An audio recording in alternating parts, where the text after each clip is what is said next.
Nickardo Lawson, an associate attorney at law at DunnCox, joins us to discuss this new 2020 draft law.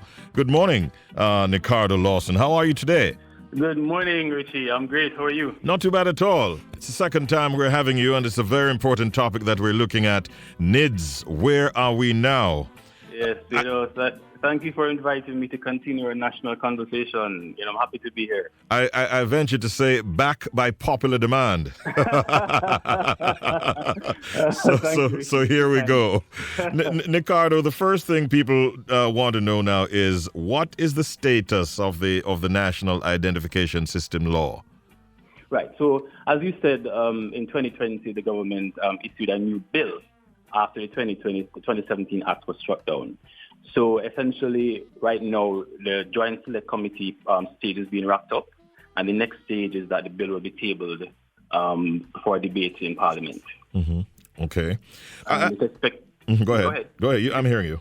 It's expected that the bill in its current form will be passed by the end of the year. So it's important to discuss what that bill entails. Mm-hmm. We're going to get to that. Right. But help me understand a little bit more. Can you indicate what are some of the what shall we say, major differences between the 2020 NIDS bill and the 2017 Act? Yes, so there are three major differences. So under the proposed law, enrollment is now voluntary. And we had discussed before that enrollment was mandatory, and failure to enroll would amount to a criminal sanction. That's no longer the case. Okay. And two, the information required for enrollment is not as intrusive as what you outlined at the start of the program. It doesn't go as far as the 2017 Act. And there's also potential for greater safeguards for information privacy and protection of confidentiality and secrecy. Those are some key areas there that have been addressed. Yes. Then. Yes. But do the changes to the new bill address the problems with the 2017 Act? Yes, I would say so generally, but I think much depends on the actual implementation of the actual bill. So the test will really come in the implementation of it. But in terms of the idea as drafted by the bill, I think most of the issues have been addressed and fixed. What kind of information would you say that we have to provide under the new bill, and what is the process of submitting this information? Right. So under the new bill, Richie, we have to submit our full names, date of birth, country and place of birth, names of our parents, gender, principal and other places of residence, nationality, if you're not Jamaican, name of your spouse, occupation, facial image, fingerprints, and if you're over 18, and manual signature. TRN, driver's license, passport number, national insurance number, passing number, and your electoral registration number. So that's kind of consistent with other jurisdictions like UK, US, New Zealand, Australia. This is the kind of information that is generally extracted from persons who enroll. So it's not unusual to kind of extract this type of information. It doesn't go as far as what the 2017 Act has required. Okay. And how is that information to be submitted going forward? Right. So under the proposed law, there's to be established what is called an identification and registration authority. That authority will be responsible for creating application forms, perhaps physical and electronic forms, to facilitate the enrollment of each Jamaican or each ordinary resident. The application fee there's no fee, it's free of charge. And the bill also proposes to establish a national identification database to facilitate enrollment and storage of information. The authority also has to establish enrollment centers across Jamaica to facilitate the enrollment process. And upon receipt of the information, the authority has a duty to verify information to ensure accuracy. And the authority is also required to advise each applicant that the application is voluntary and that the enrollment can be cancelled at any time. Okay. And so once information is then submitted and the information is verified, then a national ID and ID card will be issued, which is unique to the individual. Okay.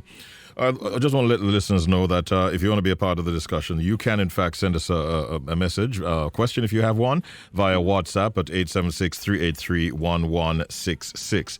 I wanted to ask you now, Nickardo, on the matter of safeguards, are there any that you can highlight that safeguards against for the protection of one's privacy. Yes, there are many safeguards under the new bill. So the authority is empowered, for example, to establish and develop appropriate systems and protocols to protect secrecy. It's actually the duty of the authority to do so and protect confidentiality.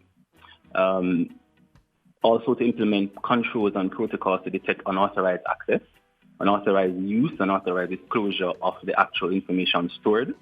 Mm-hmm. And also, importantly, the authority is required to restrict the categories of staff that can actually access the network and the information. Okay. The information that's stored will be in an encrypted form and will be decrypted as required.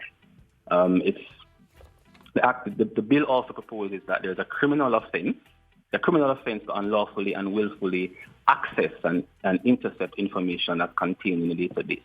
And if a person does this, that person can be fined up to $1 million and can be imprisoned up to 25 years. Okay. Right? Employees of the authority as well have a duty of secrecy.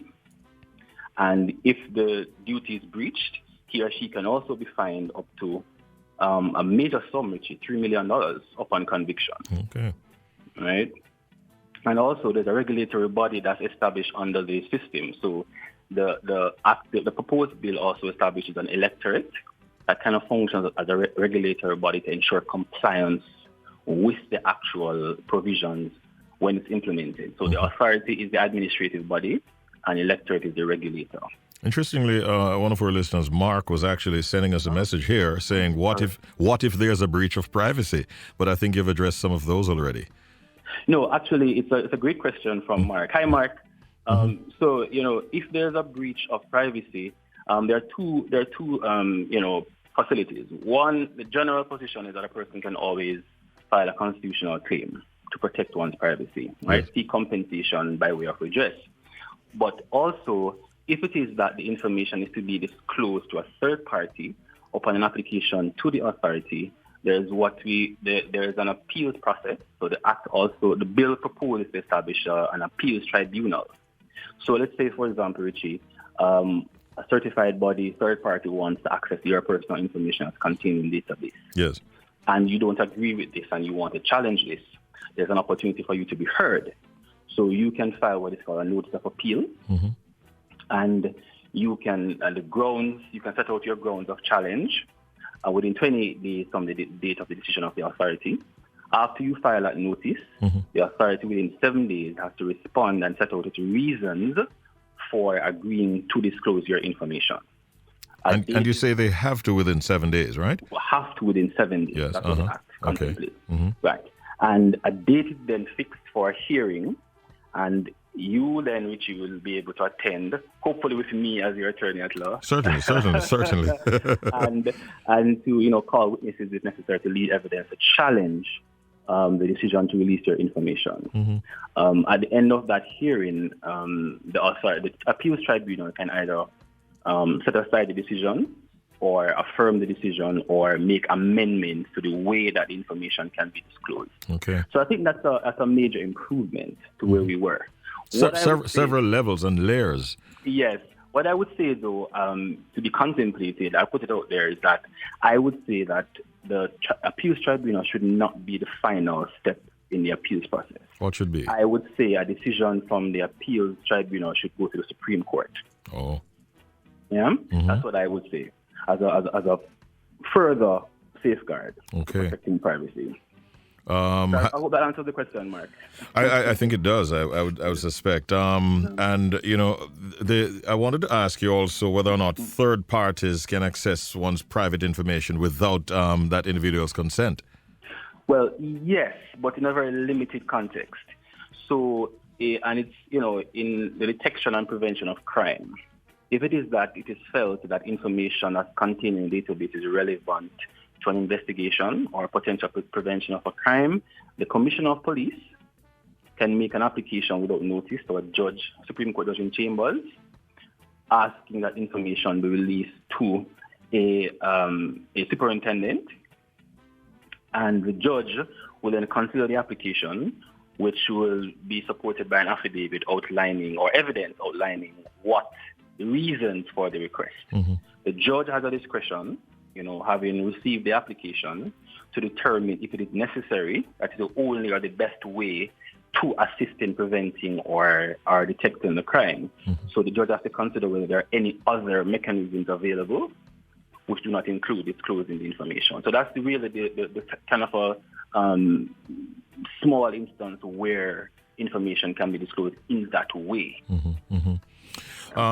I wanted to help you to help me to do a bit of, shall we call it, risk analysis now. Sure. Do you think the benefits of NIDS actually outweigh the potential problems if the NIDS bill is implemented in its current form? I do. I think that, as I said, much will depend on how it's actually implemented, rollout, and whether there's strict compliance with the ideas that are contained in the bill.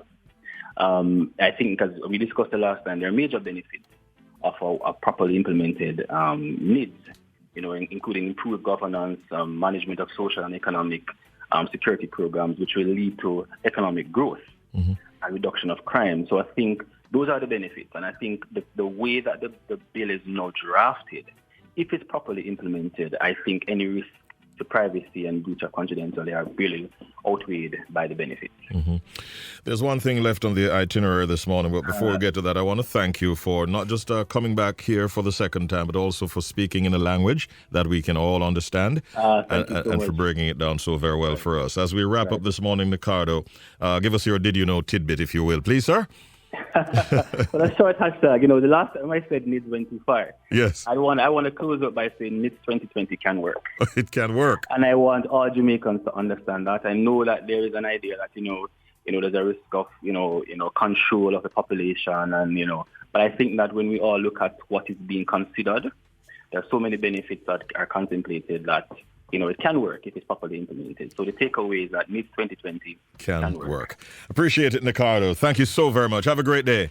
Thank you so much for having me. Same to you, man. Thank you. All the best. Nickardo Lawson, ladies and gentlemen, and an associate attorney at law at DunnCox this morning looking at the subject NIDS. Where are we now?